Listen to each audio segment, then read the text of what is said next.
प्रिय छात्रों, आज हम सभी लोग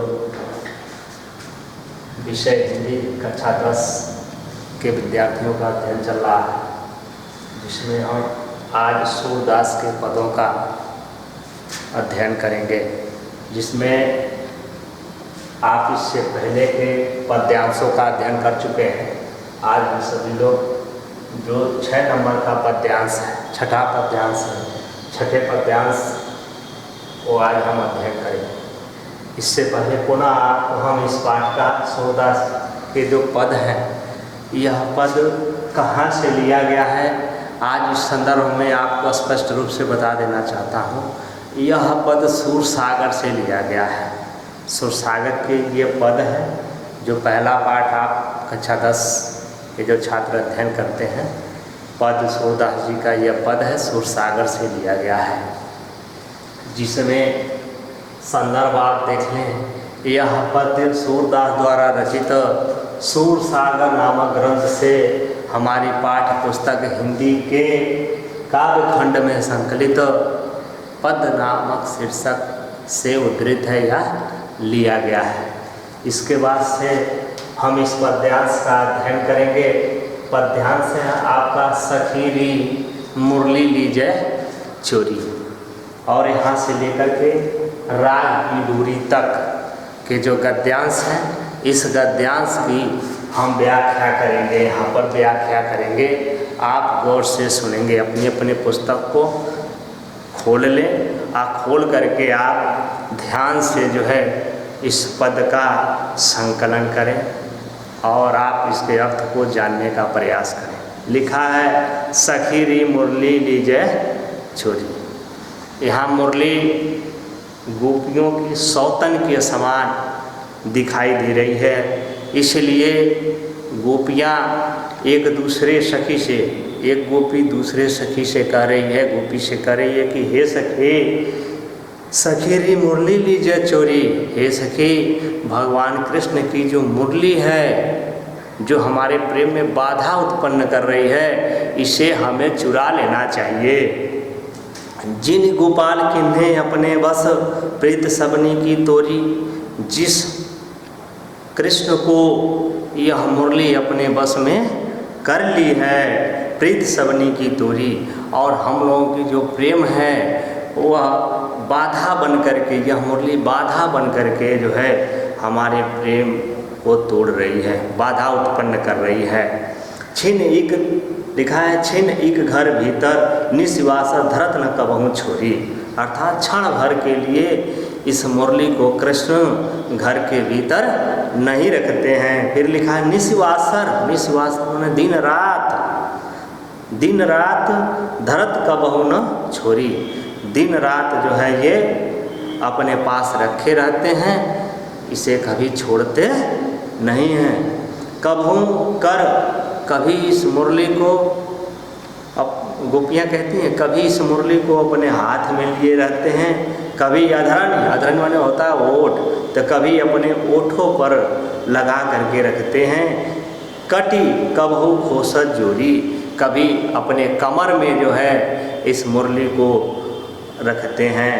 ना जाने कछु मेल मोहिनी राखे अंग अंग भोरी।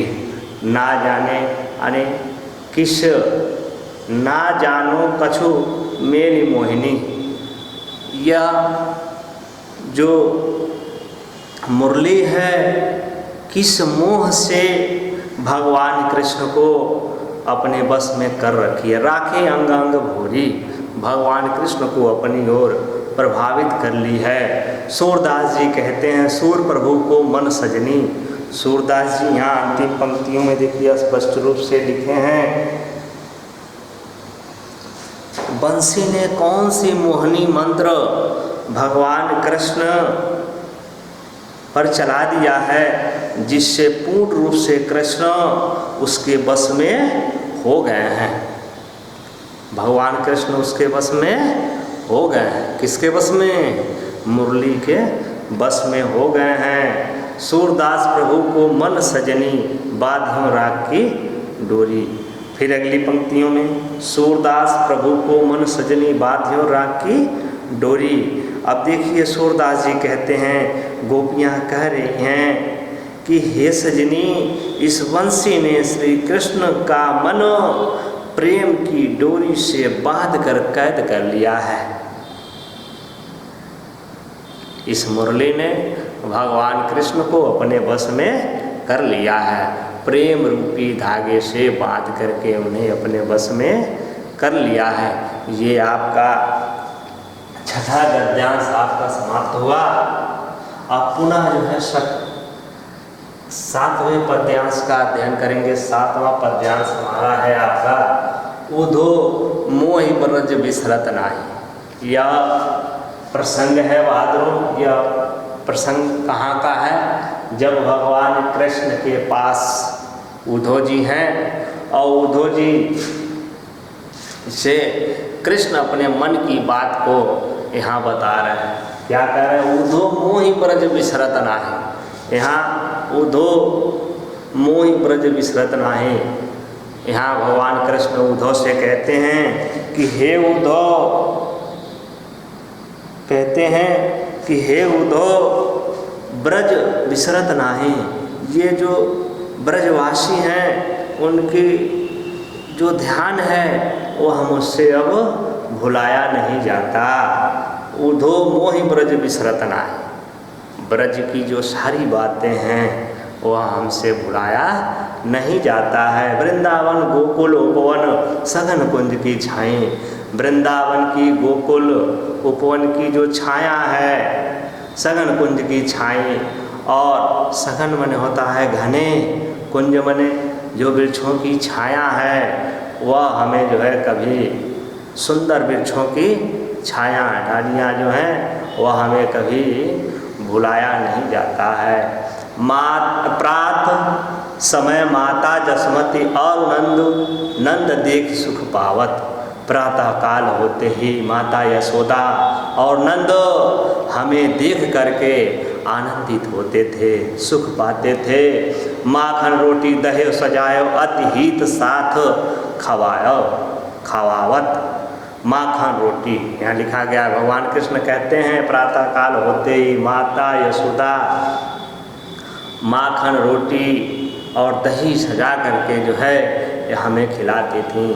अतिहित साथ खवायत, और सभी ग्वाल वालों के साथ बैठा करके जो है हमें खिलाती थीं।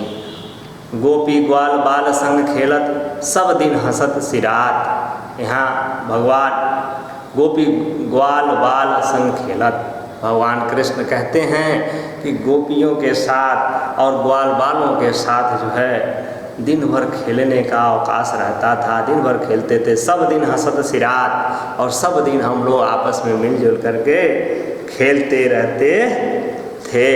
अगली पंक्तियों में देखेंगे लिखा है, सूरदास धन धन ब्रजवासी जिनसो हित जदु जात। यहाँ भगवान सूरदास जी कहते हैं कि हे ब्रजवासी, आप धन्य हैं जिनकी चिंता स्वयं भगवान कृष्ण करते हैं। इसलिए आप सभी ब्रजवासी धन्य हैं कि आपकी चिंता भगवान कृष्ण करते हैं। इसके बाद से ये आपका हो गया सातवां पद्यांश था, उद्धो मोहि ब्रज बिसरत नाही। और जात जात माने होता है वह कृष्ण, जात जात का अर्थ है बहादुरों कृष्ण। यहाँ पुनः जो है आठवां पद्यांश, उद्धो मन न भय 10-20। यहाँ जब उद्धव जी गोपियों को आकर के समझा रहे हैं, भगवान कृष्ण का संदेश लेकर के आए हैं और गोपियों के पास कृष्ण के संदेश को सुनाते हैं। और जब कृष्ण के संदेश को सुनाते हैं तब गोपियाँ कहती हैं कि हे उद्धव मन न भय 10-20। उद्धव मन न भय 10-20। हे उद्धव हमारे पास 10-20 मन नहीं है। एक हूँ तो सो गयो श्याम संको और राधे ईश। हे उद्धव हमारे पास तो एक ही मन था और वो भी कृष्ण के साथ चला गया। संग लिखा है, एक हो तो सो गयो श्याम संग, एक ही मन था और वो भी भगवान कृष्ण के साथ चला गया। को और राधे ईश, अब हमारे पास कुछ नहीं है। अब भगवान कृष्ण की आराधना कर, और राधे मन होता है बहादुरों आराधना करना। अब भगवान कृष्ण की आराधना करने के लिए मेरे पास कुछ नहीं है। इंद्रिय शिथिल भई के सौबिन, हमारी सभी इंद्रियां जो है शिथिल हो गई हैं, कमज़ोर हो गई हैं। भगवान कृष्ण के बिना हमारी सभी इंद्रियां कमज़ोर हो गई हैं। ज्यों देह बिनु शीश, जिस प्रकार से इस शरीर के बिना शीश का कोई मतलब नहीं है। यहाँ लिखा है ज्यों देह बिनु शीश, शरीर के बिना शीश का कोई महत्व, सिर, शीश माने सिर, जो ये सिर है, सिर का कोई महत्व यहाँ से न रहे तो इस शरीर का कोई मतलब नहीं है। अब आगे देखिए लिखा है बहादुरों, अगली पंक्तियों में देखेंगे हम